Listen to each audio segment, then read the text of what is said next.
Streetboarding dreams, future and past. Here in the present, it's DRGNCAST. Welcome, and a Merry Christmas to you all. Welcome back to DRGNCAST. This is not an episode, it's our Christmas special. We haven't been on your tubes for a little while because it's been a busy ass year, but we thought we would come back to give you a special one for Christmas Day. Sam, how you been, bro? All right, man. Nice to be back. I think I never really leave this place now. Yeah, I know, and it looks like probably back in it for quite a while longer, I reckon, unfortunately. Yeah. Well, I had a problem with my toenail, man, after doing a long run. Yeah, I haven't been skating, and then I got that sorted out, and then I've just been lazy. I know, man. That's the thing. Doing a podcast, you really need your toenails. So that's why we've been out of action for a little while. We've not been able to do an episode because Sam's toenail's been fucked. But we're back. It's a Christmas special, man. And then season 2 dropping next year. Yeah, dropping 2022, season 2. So we're waiting for, we've got to line up with the numbers. This was season 1 in 21. I don't know if we started in 2020, but yeah, watch out. We'll do some more next year. They're time consuming, that's the thing, in between other projects and life, but we'll get back on it next year. You seen anything in the last fortnight that's flex worthy? Yeah, I have a little flex of the fortnight, actually.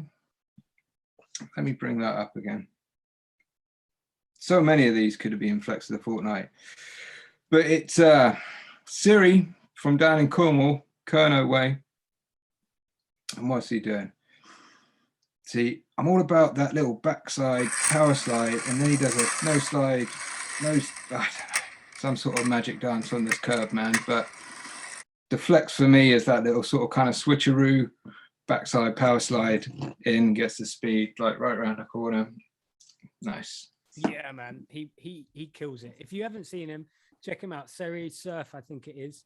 You can catch him online, and like he really pushes streetboarding to like the creative limits, or like to like. Yeah, he always finds a different way to hit shit. It's a Cez skate, CEZ skate. Cool. Go check him out, man. Because this is to out. At Dragan, we've had a lot of new riders join the sport this year, and he really is somebody who can show you like, what's possible with a streetboard, what you can do on a streetboard, and he's definitely worth checking out. Cool. So our guest, especially for Christmas, you may not know the actually streetboarded, but he's been in it a long while. He's based up out of the North Pole, up in Lapland. Got a special guest for you. Welcome, Mr. Santa Claus. How you doing, Santa? Hey, I'm fine. And you? I'm great. How long have you been streetboarding for, Santa? I never realized you did. Since the 90s, I ride the streetboard. Okay. And did you win a world championships in the 90s? Was it a long time ago? I don't remember. Yeah, maybe. I think maybe in Munich in 1995. Yeah, in 95. That's right. So, Mr. Santa Claus, otherwise known as, let's see your face. Oh, moment.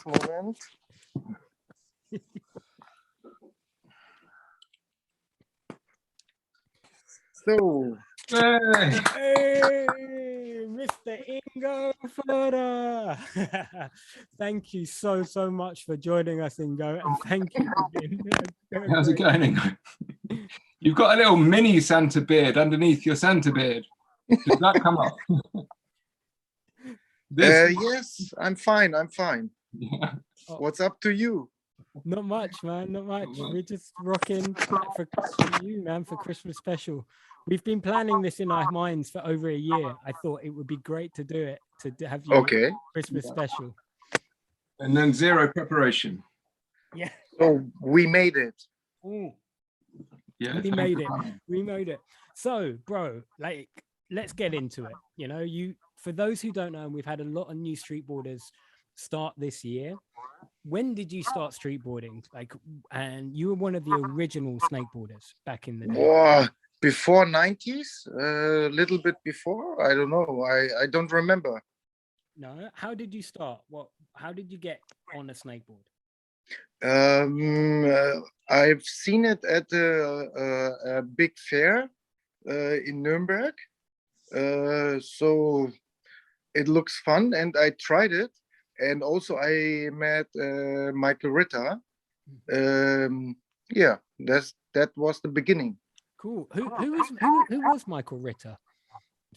Michael Ritter was like a guy. He loved surfing and skateboarding, downhill, or skateboarding, carving, snowboarding, all kind of these sports. So.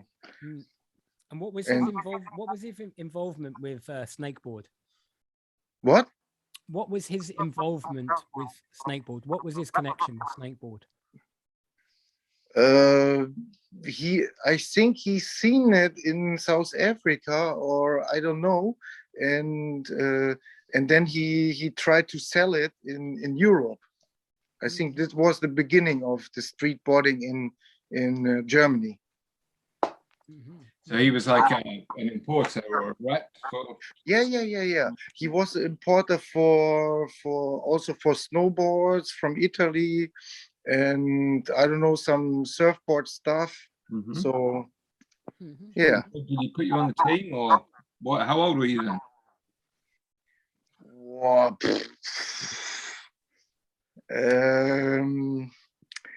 I don't know. No, you don't have to tell us, man.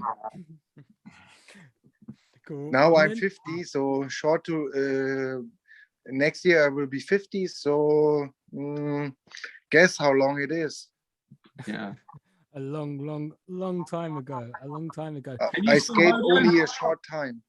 Can you still rodeo at the age of 50? What? Can you still do a rodeo at the age of 50?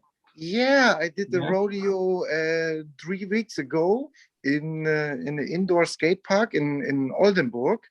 Oldenburg, I live in the north of Germany right now, and Oldenburg have a big indoor skate park, and there we have a skateboard crew, and so all we went to the skate park, and so like 30 kids, and I have to go crazy, so I have to do it. You have to show them who's boss. Yeah, man. Yeah, I did it. Santa. Like back then, was snakeboarding quite small when you started, and then it got really big in Germany at one point, huh? Yeah, we started really small, and the first events were like slalom events. Michael Ritter organized like slalom events at little festivals, and it was a bit boring for me, I guess. And so I built a jump ramp, a little one, like 2 feet high, and I quit slalom and I jumped the jump ramp. That's it. Cool, man. And then I remember, for me, one of the earliest videos I remember seeing was Snake Attack. You were in that. No? Yeah. When was that? When did you film that? There was some sick tricks in that, and that's one of the videos that got me riding. I think it was like 95, around 95. Yeah. Cool, man. Cool. Who like, else? Yeah, go on. Like yesterday. It was like yesterday. Yeah. Right? Yeah, like yesterday. And then who else was riding at that time? Who were the other big riders? The little guy, Julian Williams, I think. And then D. Cooper from England. Yep. And Chuck Fisher, the snowboard guy. Oh, and some little other kids, yes. Yeah. Was Chuck Fisher the guy who had the ramp in his back garden? Yeah, this was the guy, right. He's a real snowboard guy. He still rides snowboard. Oh yeah. Yeah. Cool. And are you still in touch with Michael Ritter? No, I don't know where he is. He is off the planet. I don't know. Okay, cool, man. And then, so you won the World Championships. They were in 1995, correct? In Munich? Yeah, correct. Yeah. Yeah. How did that feel at the time? Uh, yeah, I was really happy to be world champion in a big event. The event was held in Olympic Park in Munich, so there were many people that watched this event. So it was really nice. I was very happy. So cool. What did you get for that? Big money? Oh, I don't know. We got little money. I don't know, 500 euros or something. Or I don't remember. And the trophy, yes. Not euros back then, shouldn't I? 95. It wasn't euros. Yeah. And then we after that we have event tour like in Germany and in Italy and I don't know, and there Michael Ritter spends a lot of money for the first places. It was awesome. Cool. So were you snakeboarding full time back then? Was that your full-time job? No, I worked with Michael Ritter on the weekends. I organized the shows or like little contests, or I did show skatings at some street ball festivals. We had like a tour next to the street ball festivals. So in the week, I worked for Michael in his office. In the warehouse. Yeah. Cool. I heard you used to make lots of ramps as well. No, you used to help make the ramps. Yes, and one time Michael planned some contests, and he liked to have a mini ramp at his contest series. And so I built a 2-meter mini ramp.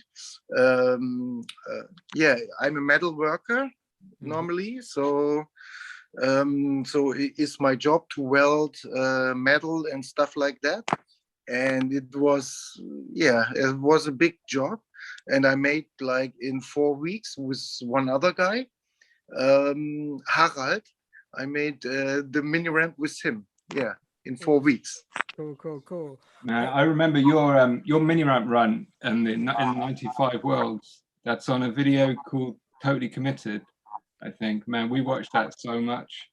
Yeah. I can't really remember it now. I remember there was lots of blunts and back-to-back tricks, and you used to just do these kind of like little tweaked airs to fakie. Yeah. Air to fakie, tail grab, and nose pond. Yes. That's the one. Yeah, that's the one. Yeah. Man. At this time, the boards were so flexy for these kind of tricks, like the nose bones. They were really easy to do, you know. Yeah. Sure, you could like twist your foot up and stuff. Exactly. Or maybe my bones at this time were twisty also. I don't know. Probably a bit of both. Yeah. It takes a while to bounce back these days, huh? Yeah, it was a great time. So to skate all day long, skate on the weekends, and yeah, it was a lot of fun. Yes. Cool. So how did you find yourself in the States? Because I think shortly after that you went to California. Yeah, okay. I don't remember when exactly it was, but yes, I went to Kelly Dean, and I remember just on his little van was a mattress. I don't know, to go to bed. He don't had a flat at this time. We just jumped in. I jumped in his van, and we cruise around 6 weeks in California and go to Mexico, and I don't know. Yeah.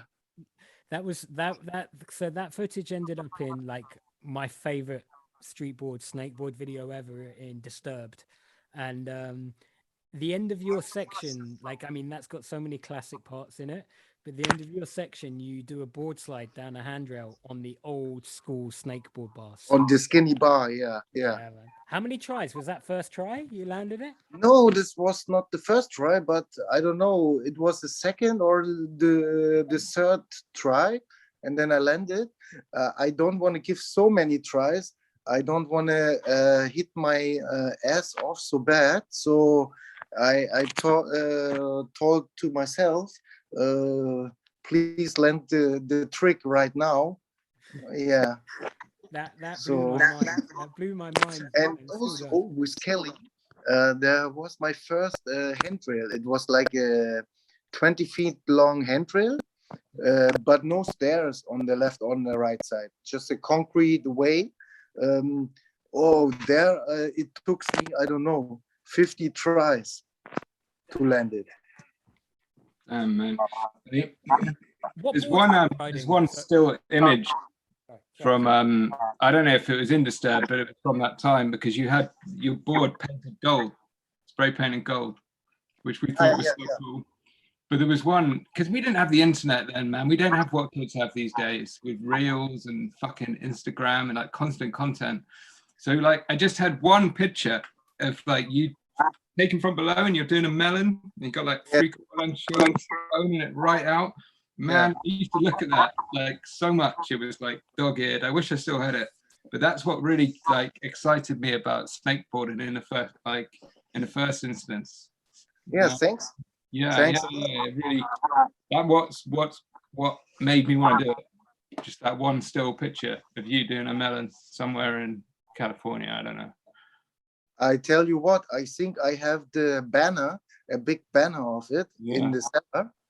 I still have it. Oh yeah, shit! I remember you showed it to me in Karlsruhe. Yeah, I think I still have it. I'm not sure, but I have some big. I'll try and find the picture and drop it in somewhere. A big banner. I remember. I think I jumped down. I don't know, and the old woman cries so loud. I was very close to her. In one try, you know. Yeah, that's the opening shot. No, I'm talking. It's a different thing because you just tweak that. You don't grab it. Okay. Yeah. I was But going to say, I remember the crazy woman cries so bad. I don't know. Yeah. man. And then, what board were you riding then? Was that the Pro still? Yeah, it was the Pro board. And yeah, it was the Pro board. I made it just a bit lower, like maybe 3 centimeters lower to have more feeling to the ground. Yes. Cool, man.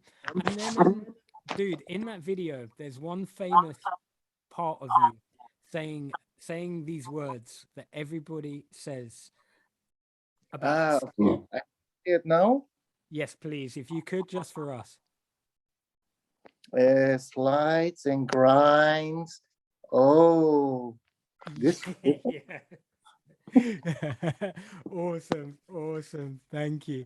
That you don't know how many of us used to repeat that and still do to this day, man. That was a big one. Talking about boards, because you were one of the first guys to start that I ever saw start putting skateboard style plates onto your. I remember I worked in Michael's office, you know, in the little office. We were like, I don't know, 3 people or 4 people in the office. And he had like some old snowboards, I guess. And I cut foot plates from a flame snowboard, the orange color. And so, yes. Yeah. And then I put the foot plates on the board. Yeah, and did that change your riding style? How you could ride? Yes, a bit. It was a bit changed. It was like for blunt tricks, it was better to have a longer nose and tail. For blunt tricks, right? Cool. And then what about? Because I remember before I knew that the trick was called a rodeo, I knew it as an Ingo flip. Me too, man. Yeah. So I think in snakeboarding, you were the first one to do it. Am I right? Yeah, yeah. Maybe I was the first, and the second was Rob Nye. Rob Knight. Hey, oh, hold up, Jamie. I've got something's coming out of the brain fog. Isn't there some controversy about this from the 95 Worlds? Possibly. Yeah. Didn't you got points for doing a rodeo but not landing it? Yeah, I think. Oh, Yeah. It's like the hand of God, man. Yeah. You know, we just let it slide. Yeah, or it's like, or talking of another snakeboarder, it's like Lewis Hamilton versus Max Verstappen at the F1 World finale recently. You know, Yeah, I don't know what you're talking about. Smooth, man. But yeah, so when was the first time you did a Ingo flip or a rodeo? I just remember. I don't know the year. Okay, too many years ago. So I just remember. Usually I came first in our street contests. Okay, so and at one time I was only second. So I was not surprised, okay? So, and then was my job. I said, okay, today I try rodeos over the little jump until I landed, okay? So, and then I try 5 hours rodeo, and one time I landed. Okay. So that was the first time. So It was on a little contest, but it was after the contest, like 2 hours later or something. Okay. Yeah, well, because you were shook for coming second, so you thought you got to learn a new trick. Yeah, exactly. For me, I was very pissed, you know. So I was not really happy. So and then my next I don't know in English. What I have to do is I have to learn a new trick today. I have to be happy on this day. And so after my first landing of the rodeo, then I got the key to do it on every contest. Cool. You still need to skate to be happy, to make you happy? No, at this time I have many things to be happy, you know, to be the family, to have the kids, to have a nice job. So, but if I don't go for skate, then I missed something. Okay, so it's skating is forever a part of me. How often do you skate? How many times a week, a month? In the summer, I skate 2 times a week. We have a little concrete skate park. There's very little. It's just curb, flat rail, 3 feet high quarter pipe, stuff like that. But in the winter, I skate 1 time a week, no more. To go to the indoor skate park, it takes me 1 hour drive to go there. Okay, so I don't do it that often in the winter. Yeah. And what do you what's your job? What's your day job? My job is I work with trains. With trains, I don't know. Why you do an interview with me? I don't speak English. Yeah, but because we thought Santa Claus spoke every language in the world. Okay, I give my best. Okay. No, it's hard to complain. I work at some train company. Yeah, and where I work is close to the water, to the sea, and there are coming big containers, and the containers coming on the trains, and then I have to do something there. Okay, so okay, cool. You work in the docks. Yeah. And then going back into the day, you used to be. I always remember you were sponsored by Red Bull. How did that come about? Yeah, I think Michael Ritter knows one guy, from the Red Bull company. I don't know, in Köln or in Cologne or something. Oh, in Wiesbaden, I don't know. And Michael Ritter said, "Hey, asked him for a little sponsorship," and so I went to Cologne to this guy, and so he gave me a contract. So yeah, you were on Red Bull for quite a few years, no? You always had that helmet.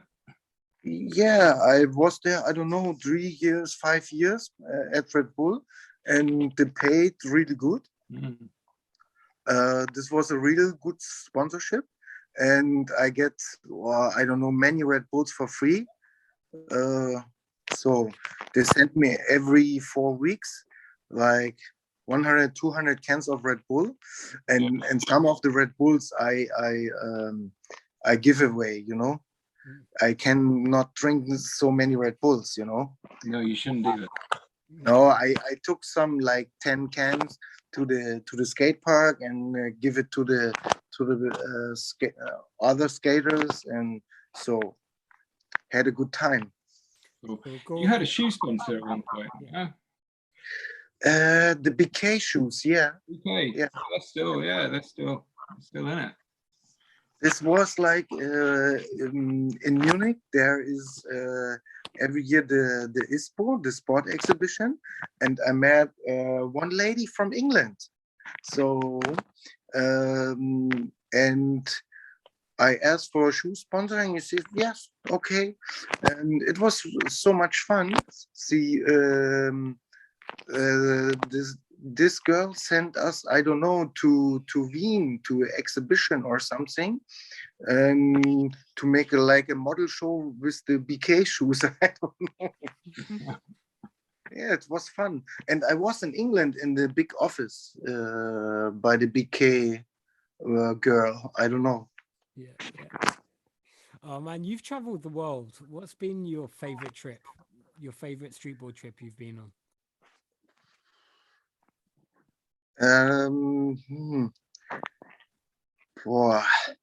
Yeah, I think in the US with Kelly, it was amazing. I think with in South Africa, it was amazing. How was South Africa? When did you go? When Ashley Morgan was there at this time. Yeah.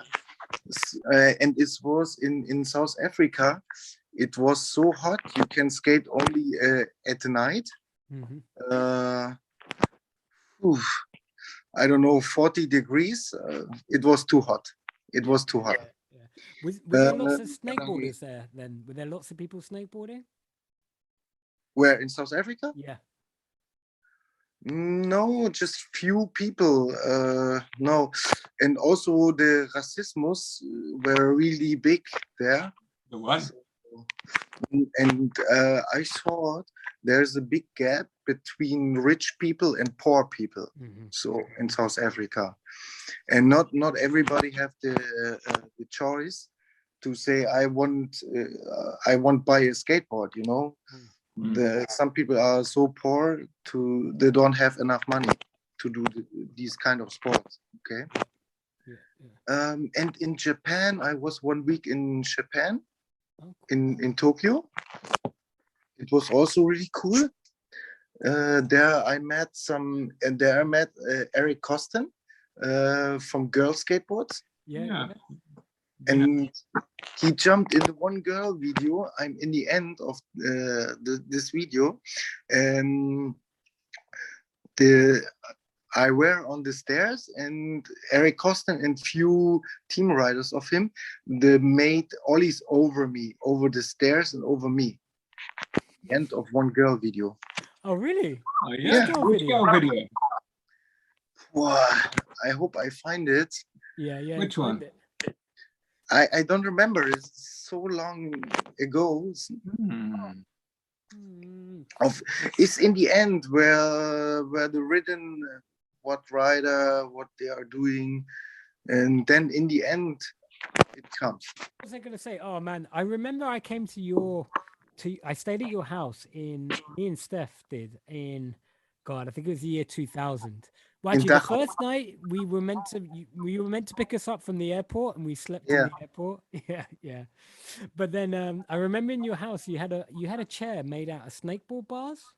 Yes, I made a metal chair and put lots of long bars in it. Yeah. Do you still have it? No. No, man. What did you do? Did you sell it? I don't know, man. In the trash. Oh man, Wow. have you seen how much snakeboards Yeah, are selling man. for on eBay now? No. Many? Good snakeboards are selling for like 500 euros on eBay right now. They're going crazy, man. Man, how much do you think a handmade chair made by Ingo Fleurer made out of snakeboard bars is going to go for? Shit. Yeah. Sorry, But I make you feel bad about it. I had no space for it, so I put it away. So Oh, man. I don't collect boards. So Damn. No, Damn. you haven't got any old boards from back in the day? no, I have no board from back in the days.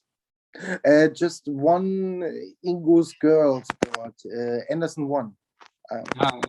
My wife had it. Okay, cool. And what about your respect boards? Do you keep them? Did you throw those away too? No, I'm really bored to make boards. I have a job, I have 2 kids, so I have enough to do. So I'm not a board producer.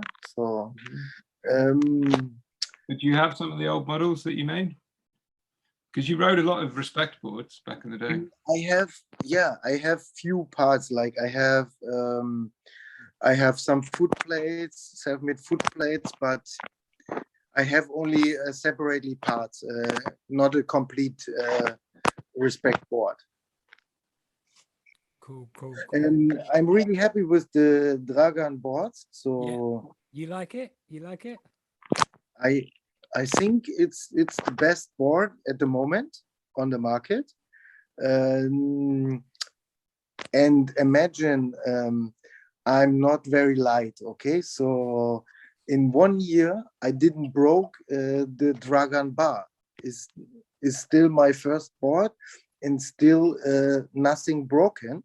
Yeah. And I ripped the board very hard.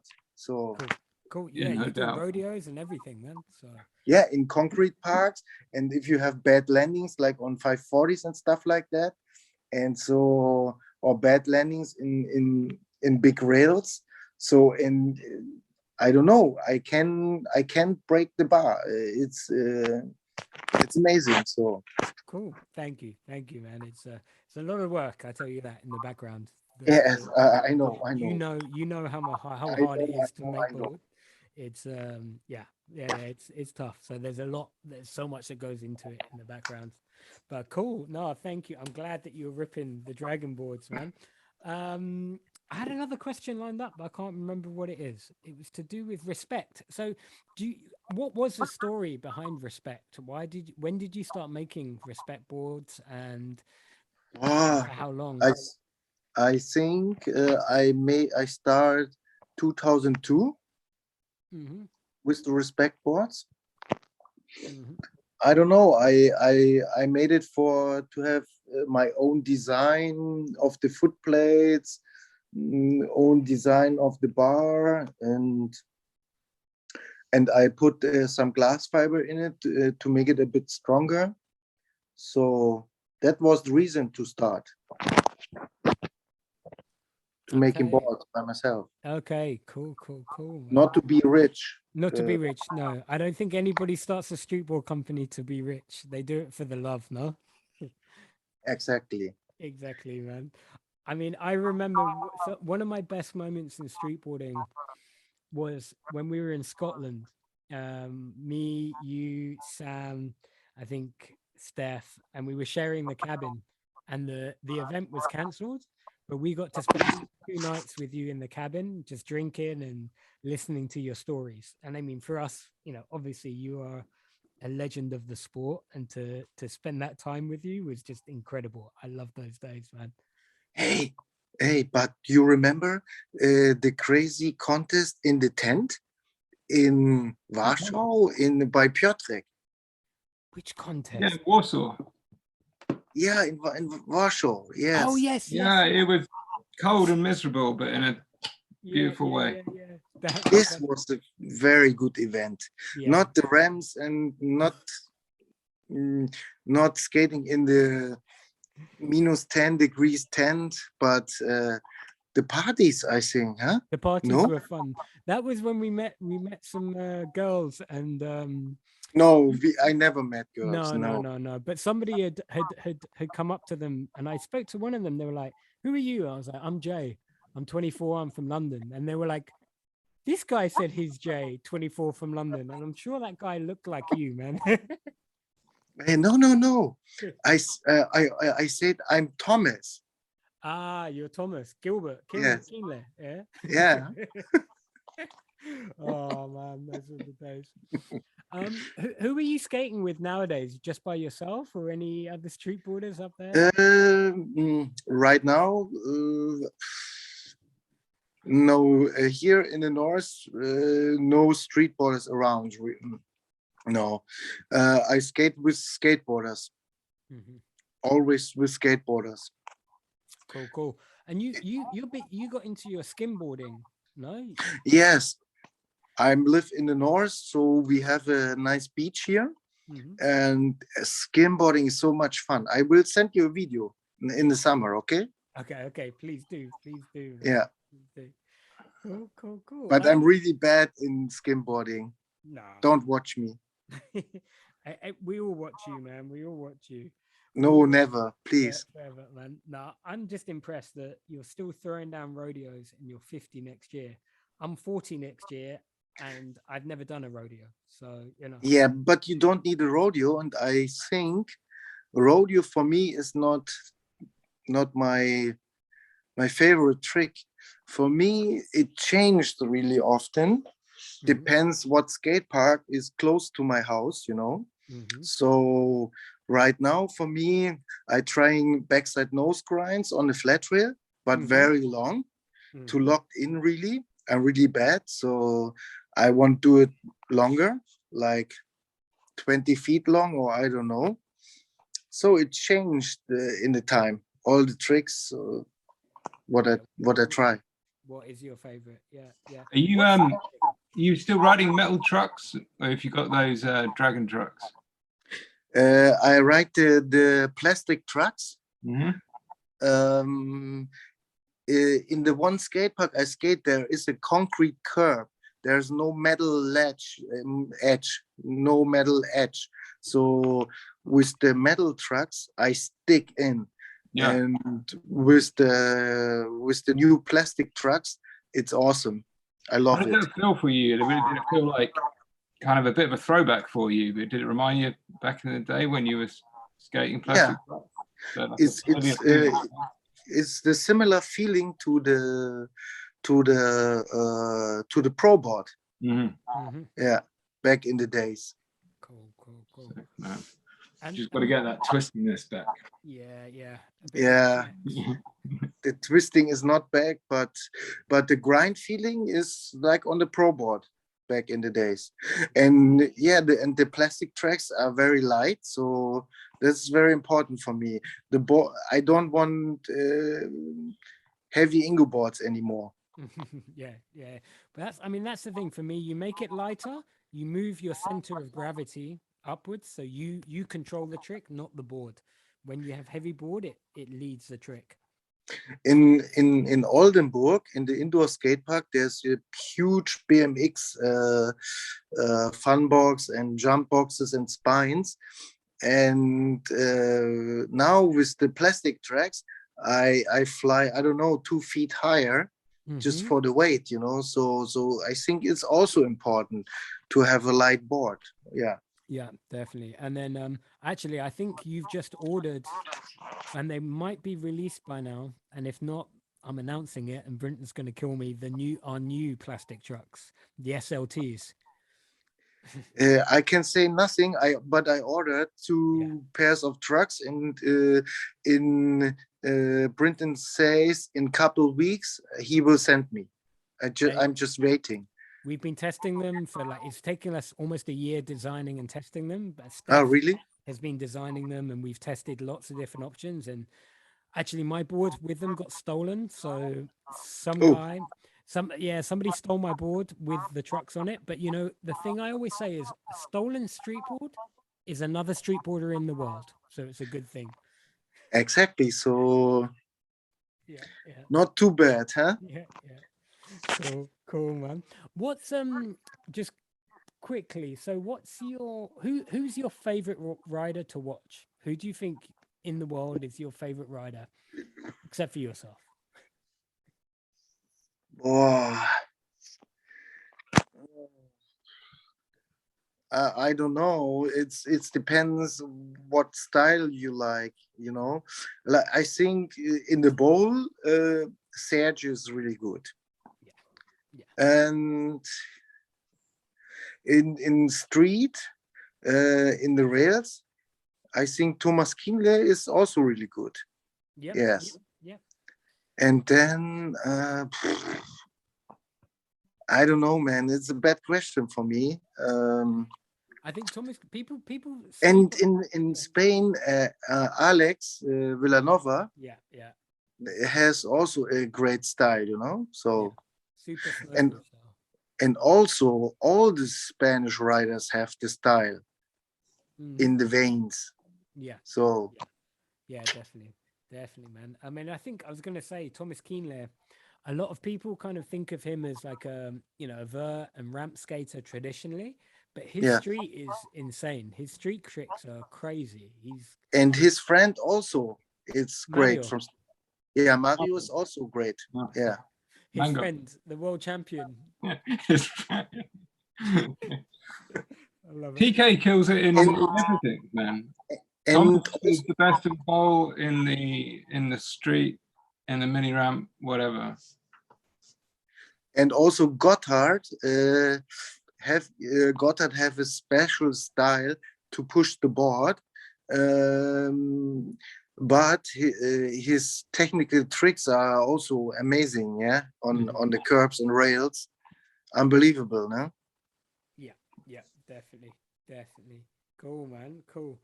And then how long are you going to be streetboarding for the rest of your life? No, maybe only 20 more years. Cool. And what? Sweet. Now, anything else, Sam? If you got any other questions, I'm out. I've had a great time. Yeah, man. I haven't got any more questions. I mean, I've probably got some more questions, but maybe we could have you back on at some point, Ingo. Yeah. In sort of 19 years, we'll have your like retirement party.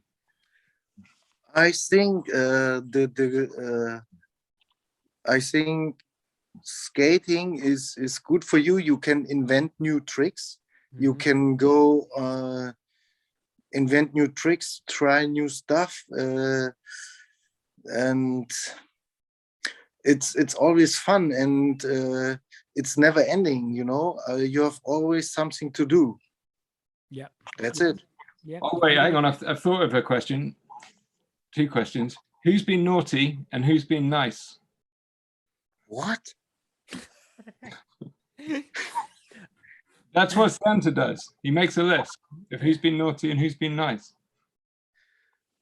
Or is it different in Germany? Yeah, I think so. Everybody's been naughty. You get Yeah. Yeah, you both are naughty. I've got a question. Whatever it means. What was the naughtiest thing that you did in lockdown?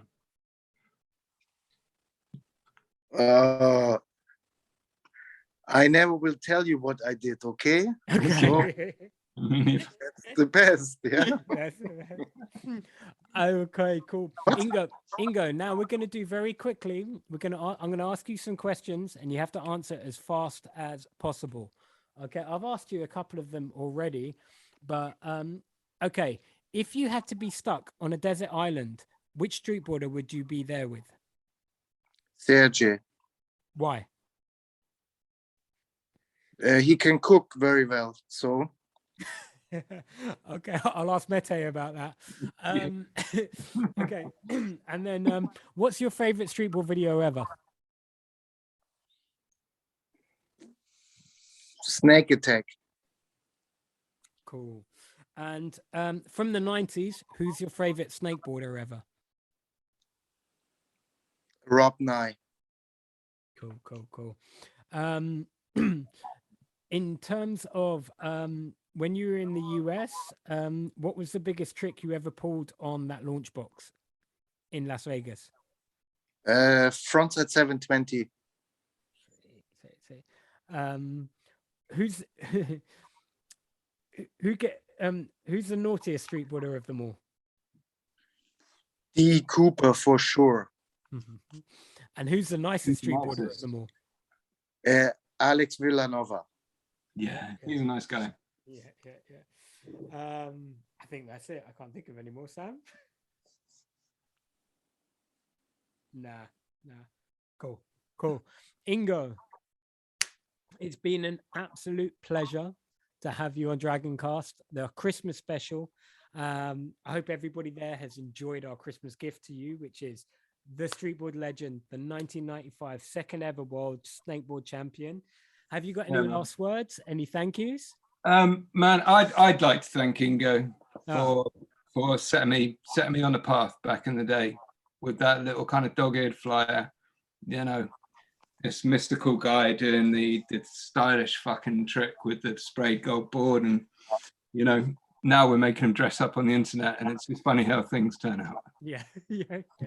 But Sam, Thank you. you are also the styler, okay? Oh, thanks You're very much. Styler in jumping stairs. Not so much at the moment, but yeah. Of course, you are. When his toenail fully grows back, he'll be back on it. Yeah. Bye. Bye. Thank Bye. you, Ingo. Peace.